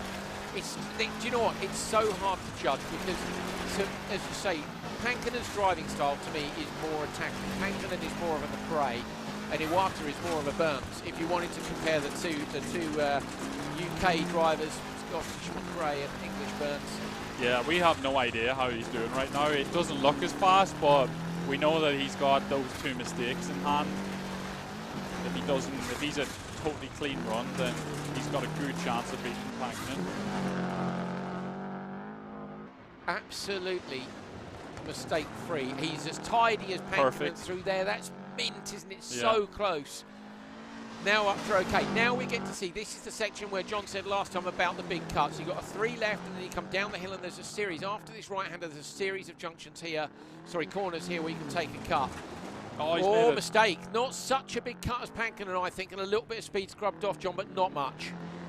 No, he's still going enough speed, taking almost the same line as Pankinen. Oh, go on, lad. Pitching the car with the nose up through the jump.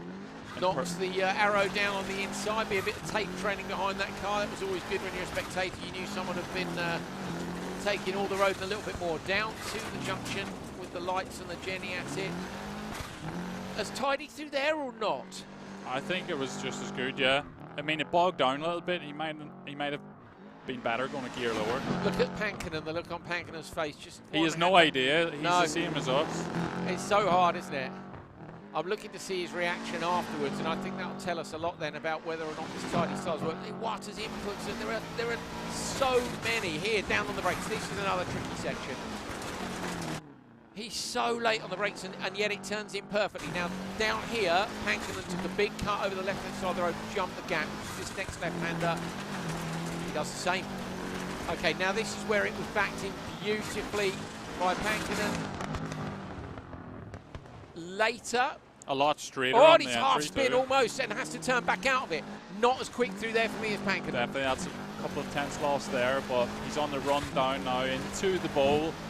Going to carry as much speed as he can, but try it. Oh, so close to the edge. Is he going to be close to the edge at the bottom here? Because this is where Pankinen made the mistake. He's done the same. He rolls in the same place. End over end sideways. He rolls 4, 5, 6 times. Is he going to land back on his wheels? Iwata has to reset. 5 seconds gone, it's over. Kazuo Iwata has binned it at the bottom of the hill in and Sweet he's got 2 Lamb. punchers. Oh, or at least 1 puncher as well. Nightmare for the Japanese driver. What a shame, John. That was such a tidy run, but Iwata has made a mistake in the exact same place as Joona Pankinen. Pankinen knows. Fist pump from Pankinen. He's trying to hold on to that world title. Fair enough. Iwata, unlucky, mate. Iwata up towards the finish line. Pankinen, look, rubs his hands together, puts them behind his head. Kazuo Iwata finishes the stage. We've got a slight delay on his zoom as he comes across at the bottom. Not so much emotion from the Japanese driver, but he will be disappointed, and it is a 5:58.9. Going to make a note of that, 5:58.9. Where is he on my he lost about 10 seconds with the roll, and then he got a 4-second penalty as well. That's just... I can't believe it though. The exact same corner. No, I know. And but it's such a tricky spot because you're coming down the hill and you have to pick a braking point. When you pick the braking point, you're going into the right-hander, and then you got the water splash, which kicks the car up. And then after the water splash, if you're running wide, you've got to jump, which throws you out even further. It's just, yeah, it's a very tricky place. It's really hard because the gate, you can't cut too much to the inside. Again, it's another one of those sections that, dare I say it, I don't really enjoy because it's one of those places where if you want to make up time, that's where you can do it. Yeah. Because normally, if you want to get through it there with no mistakes, you're going to take it back a little bit and make sure you get through without going wide. But the thing that makes that so tricky is the fact you're coming downhill, you're going through a set of gates, you've got a water splash, then a jump. The trouble with the water splash is if you don't have enough lock on, the water splash will do, and this is the same in real life, which is why the game's so good. Basically, a sump guard under the car protects the bottom of your engine, but it then... If you want to think of it like a boat, effectively it's a plane which leads to the floor of the car. So we're going to look at a replay. So have a look at this while we talk you through it. But John, you know what I mean? If you're going too fast, effectively your sump guard will surf you off to the outside. It was a massive shunt as well, wasn't it? 1, 2, you can hear the air going out of the tyre. 5, 5.5. So he's had to hit reset there. Yeah, in fact, he did go end over end and then rolled. That's a proper crash. Go on, lad. And we've seen drivers roll there in real life too. I think it was Mick O'Hervenin rolled there in real life. Yeah. Which car? Focus. See, John knows stuff about rallying. So it is a dangerous spot in real life. Yeah, it is. But it's a great stage, Sweet Lamb. It is a great stage. Have you driven through it? It's not one I've had the pleasure of doing, I don't think, Sweet Lamb. Maybe a bit I never done it in competition, but I done a thing called the Pirelli Star Driver Shootout. Was that there? Yeah, and it was held at Sweet Lamb, so I have been there, but I don't really know it that well. So what do we think? Is Matej going to take it? So what I want to look at is the roll. How much was the? Did you say it was 4-second penalty for? Yeah. So you take that out of it, he would have done a 54, which is still 10 slower than. Yeah, but I'm just wondering, is the roll? But was there another? No, the 4 would have been the penalty for the reset, wouldn't it? So it's not a penalty for reset plus the 4. The 4 is the reset penalty. But the roll itself, you're still heading towards the apex. I don't know. I wonder if he was fast enough anyway.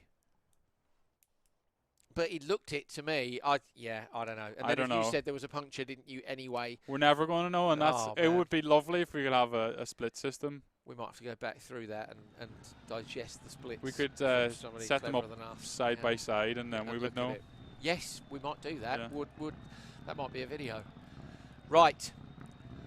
Lucas Matej, at the bottom right-hand side of your screen, is now the only driver who can deny Joona Pankkonen, the reigning World Series champion in Dirt Rally 2.0, a third world title with Codemasters and their Dirt Game series. He won Dirt 4, Pankkonen did.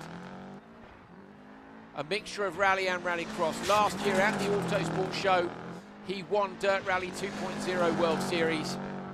And Lucas Matej now at the bottom of your screen is the only man who can deny him a third World Championship title, a second World Series. Look at Pankkonen, he's all fired up, he's all smiles at the top of the screen. Matej has got to be nervous because in some ways, if Iwata had gone quicker, I think Matej would be thinking, okay, I can do this, but to have seen Pankkonen's run, the risks he took, and the fact that he got away with it, that's a champion's roll, we call that, where you have a small roll back onto your wheels with no damage. That's a champion's roll. And plenty of top drivers have had it. And it's kind of frustrating, isn't it, for Matej? He'd love it if he could have... Imagine now if Matej had seen Pankkonen and Iwata had a roll and not recovered from it, he'd be laughing, but he's not. He's still got a lot of pressure on his shoulders because he needs to go fast enough to beat Pankkonen, and obviously he didn't lose that much time, like you said, Andrew. So he won't be able to measure this. I think he's just going to go as fast as he can and try not to make the mistakes. And if he does that, he knows he's got it in the bag. You mentioned earlier that they would probably have practiced the Monty stage the most to make sure that they were on the money when they left the first stage, and particularly because, of course, that is mixed surface. Everything else is one surface. It's either snow or tar or gravel. But how much have you practiced this stage? Because at the end of the day, it's actually the only one that matters once you're in there. Similar line to Pankkonen. Sorry, this was where Pankkonen's first mistake was, wasn't it, John? Yeah, go on. How much did you practice this? I think this one would have been really one of the stages that they practiced the most as well, because like you said, this is the one that matters and the one that will make them champion or not. But yeah, he's got through that section where Pankinen made his first mistake, no problem. So see if he can keep it up now through the rest of the stage. Beautiful through the traction hairpin. He's late on the throttle, but he's early on the apex, carrying the speed through. There's that off-camber left, which he's perfect on again. Now it's a 90 right, in through a gate. Do not touch the gate. Big cut on the inside, bigger than Pankinen. Yeah, it was really, really good. But so far it's been a super clean run, no mistakes. But this is such a tricky track to go flat out on. It. There's so much things to catch you out. Here's one for you. Lucas Matasia is in the final for the World Rallycross Championship later on today. If Matasia takes this, he could be double world champion, double World Series champion. He could unify the belts, as it were, and bring together both the Rallycross and the Rally titles in Dirt Rally 2.0. I mean, that's like undisputed champion of the world business, Honestly, isn't it? That would be absolutely amazing if you could It would, that. wouldn't it? That would be such a good It would thing. be mint. Come on, Lucas. But come on, Una as well. We can't have favourites. Una, for me, you know, he's the benchmark. He absolutely is the benchmark. He's the Loeb or the OJ of, He is, of isn't this he? sport. We've called him McRae already. I bet Una's loving us. We've called him McRae, OGA. I mean, but Matasia is trying to take that away. Matasia is trying to do a Tommy Mackinen. He's trying to take it away from McRae on the last stage. And if you were McRae, Mackinen was one of those guys that you had to fear, because he was another guy who could go 11 out of 10 and pull it off. Yeah, 100%. It's all about making as little mistakes as possible, but going flat out at the same time. Matasia's quick through there, John. See the weight transfer on That's the way a to lot 90 of speed right. carried through there. Really good. Pankinen not looking quite so chill at the minute. Matasia will know where the mistake was for both those drivers, but then do you back it off too much and end up losing?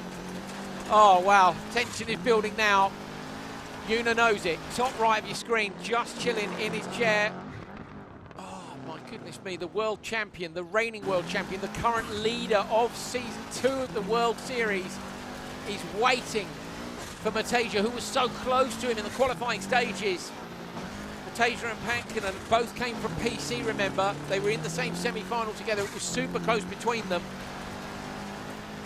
Here's that downhill section into the braking zone. Here we go, John. Analyse this for us. So he's going to take off in the air, braking, use a little bit of grass on the left to open up the entry into the corner. And then it's a long, fast, medium corner. And we're coming down now into this bit where you can make a little bit of a cut over the left here. Oh, hangs a wheel down the ditch on the right-hand side. Matasia is leaving it all on the line here. He backs it in Pankinen McRae style. He is giving it to Tommy Mackinen. Pankinen knows now it's maybe going to come down to this last run down the hill into the famous bowling Sweet Lamb. This is where the fireworks are up in the sky if you're a World Rally Championship driver as you come down through the all-important water splash. Can he hold on? Matasia through the splash. Oh, no! The bank! Same mistake. Back down onto the road. He doesn't roll. Matasia gets away with it. Into the hairpin now. He's chasing the time of Pankinen. The time is 5:44.547. Lucas Matasia has made a mistake, but he got away with it. Pankinen had 2 get-out-of-jail-free cards. Matasia's had 1. Up now over the crest into the water splash. Critically gets the gate right on the exit now. This for the World Series champion title. Pankinen shakes his head. Has Matasia done enough? There's the time on the right-hand side. 5:44.5. Who gets it? Oh, it's Matasia! Lucas Matasia is the World Series champion. Dirt Rally 2.0 takes it by just under 2 seconds. Pankinen is defeated thanks to roll. Matasia, he rolls his eyes. It's relief. It's a big grin. Head in his hands. What a drive, and he could still win the World Rallycross Championship title later on today. Lucas Matasia, what a drive. What a drive. I'm speechless. I can't believe all 3 drivers made this mistake in the same place. Even That's unreal. After seeing each other. 2 seconds, like he must have done the work elsewhere. Obviously, we know he didn't have the half spin. So he'd maybe, you can hear the crowd in the background in game. I can. Wow. Lucas Matasia, I think it would have been very champion. close if UNIP didn't have his 2 mistakes. They all made that mistake. I don't know that there was much difference in UNIP's role and Matasia's Up the bank, maybe a tiny bit. Probably a little bit extra penalty for UNP whenever he had the roll as well. But I can't tell believe you it. what, it delivers, doesn't it? That's just like you couldn't write that stuff. That they both, like all three of them, made a mistake in the water splash. Right, next time, this is what we're going to work on for next time. We want splits through the stage, don't we? Yeah, because you want to see that ebb and flow, because you could see Una was like us. He knew it was a good run. And Matasia, for me, somehow was midpoint between Pankin and Iwata in terms of style. You know, Iwata for me was a clinician. Yeah, super smooth. Yeah, driving Una style. like it's full send, and Una yes for the full send. That medal, you know, I'll send you an emoji of a medal later. Trophies for these three guys up behind John here. Left-hand side is the World Series Champion trophy, which is going to be heading the way of Lucas Matasia. Could we be putting two trophies in one box? He's in the World Rallycross Championship Esports Finals later on today. So he's had all that pressure and build up to this. He's won a World Championship. I'm practically shaking thinking about it. He's got to do it all again this afternoon. So do tune in at 5 p.m. Can Lucas Matasia unify the titles and become the undisputed champion of the world in Dirt Rally 2.0? That would be mega, wouldn't it? It'd be such a nice story, wouldn't it? But he's got a lot of really good drivers to race in the rallycross as well. So the Dynamo brothers. Oh, it will be great. So join us for that. The middle trophy is going to head the way of Una Pankin and the world champion who has missed out this time. Una, thank you so much for being a part of this again, because having the reigning champion in there it will mean all the more. And I hope Una will understand what I mean by this. It will mean all the more to Lucas to have won it from Una in a straight fight, and that's great. It's a brilliant bit of sport, and that's what we're here for. And the P3 trophy heading all the way out to Asia, out to Japan for Kazuho Iwata. Kazuho, thank you for staying up so late every time for the competition here in Europe. Wicked. I'm feeling really emotional about it all. It's just great. You can't beat a final. Can't beat a final. That was amazing. I think have we got an interview ready? We ready? Okay, Lucas, can you unmute your microphone, please, on Zoom? In the classic COVID-19 style, we need to unmute the microphone on Zoom so that we can hear Lucas Matasia. Lucas, can you hear us? Can he hear us? We can't hear him. Lucas Matasia, can you hear us? Oh no, we want to talk to the world champion.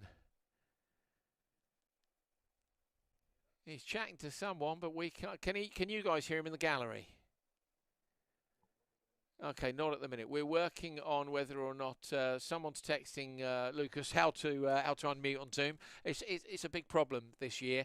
You know, it's just part and parcel. Like 2020 through 2021. You know, like you got to unmute yourself. I did it the other day. You got to switch the camera. You have to even be let into a Zoom meeting now. It's all got terribly official, hasn't it? Your best bet is just FaceTime, to be honest. It's just so much easier. You know, if FaceTime comes up, you can ignore it or not. It's easy to answer. You can be anywhere. It's just great, isn't it?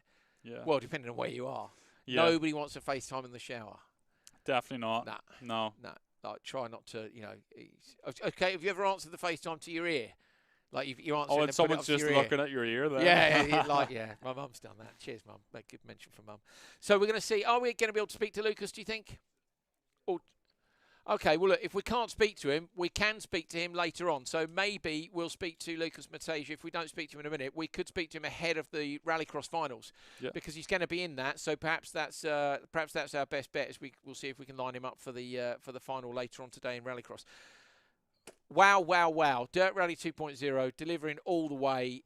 John, it's been an amazing series, hasn't it? Season 2. So I've been lucky enough as well to do Season 1, but also Dirt 4. I love it. It is a great game. It really, I know, it's easy for us to say that being involved with it, but I've always played the rally titles all my life. I love it, and it just delivered again today just amazing. 100%. It's so good to see the best players on this realistic game. You know, going. Can you believe how close it was? Head to head, and there's only tenths between them, but then going into that last stage and just seeing them crack under the pressure and all making the same mistake. It is amazing, and I would never feel bad about making that mistake again. The three best drivers in the world. That's the champion's corner. It is. Yeah, it's like the last corner in Canada F1 circuit. Yeah. That's the Champions Yeah. Wall, isn't it? Yeah. You're not a champion till you tap the Champions wall Water there. Splash. Yeah, Champions Water Splash. That's just been renamed. In fact, that can be some sort of an achievement, I imagine. If there's ever a future game, we want some sort of an achievement on the Sweetland Water Splash. Right, we're going to try one more time with Lucas. Let's see if we can have a chat with Lucas now. Here we go. Where is he? Lucas Matasia, can you hear me? Oh, we're still missing audio. Lucas, we still can't hear you, unfortunately, at this end. Look, Lucas, I know we'll be able to hear us. We're going to work on getting that fixed for later on today, and we'll see if we can have a chat with him. But Lucas, just from our point of view, massive congratulations from myself, John, Thrustmaster Traction, Dirt Rally 2.0, everybody involved in this, and I know from everybody watching at home, Lucas Matasia, the World Series champion for Dirt Rally 2.0, and he's got a chance of making it a double later on this afternoon. Thank you very much for watching. Thanks to the guys over in the gallery. Best wishes to Tom again from our team who's suffering at home at the minute. I hope you get well soon, mate. John, well done. Been a pleasure on the rally side. We've just got Rallycross to come later on today. So 5 p.m. UK time, you'll be able to join us for the finals of Dirt Rally 2.0 on the FA World Rallycross Championship. We'll leave you some highlights, and we will see you then after you take a look at the traction competition as well. Here you go. So Traction, you can win a PS5, an Xbox Series X and a gaming PC. All three of those go to you, and that will mean you have absolutely no excuse for not being one of the best drivers in the world, should we ever manage to run another one of these series. At Traction GG on all the social medias, and search for Traction GG on YouTube as well. You can see some content of me playing even worse than a World Champions. I think I crashed at the Champions Water Splash when I had a go at that as well. So enter that competition on Traction's social medias. Have a look at some highlights, and we'll see you at 5 p.m. later for World RX.